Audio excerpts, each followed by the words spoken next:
The $300 million fight over FENA is just as much about the fight for democracy in what's supposed to be a democratic society here in Guam. Apparently we should stop teaching it in our schools because it doesn't apply here. It is an affront to our democratic process. The National Defense Authorization Act includes a provision that not only would sell FENA back to the government of Guam for $300 million, but also allows the Navy 33% control over the Consolidated Commission on Utilities. Resolution 48 sends a message to Congress that Guam shouldn't have to pay a single cent for FENA because, for one, our island's men and women in the armed forces are already paying the ultimate price. Doesn't that count for anything? Resolution 48 also objects to the Navy having a seat on the CCU.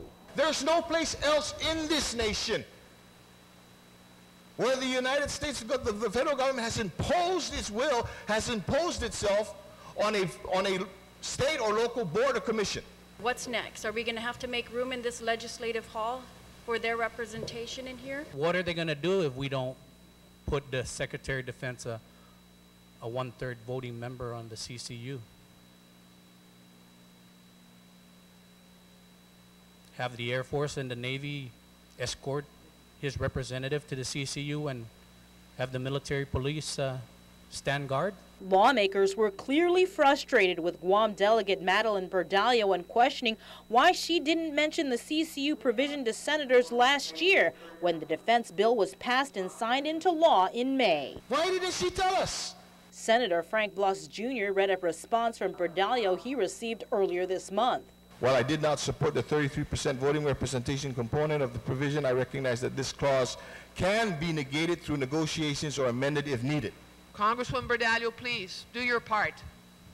That's your job. Correct this now. Many senators believe the time for negotiating is over. I'm really willing to go to court, federal court, and say, what the hell are we here? Because just passing a resolution won't be enough. How many more times are we going to have to continue to cry and to beg and to demand and on a piece of paper that a lot of times you and I both know they don't even read?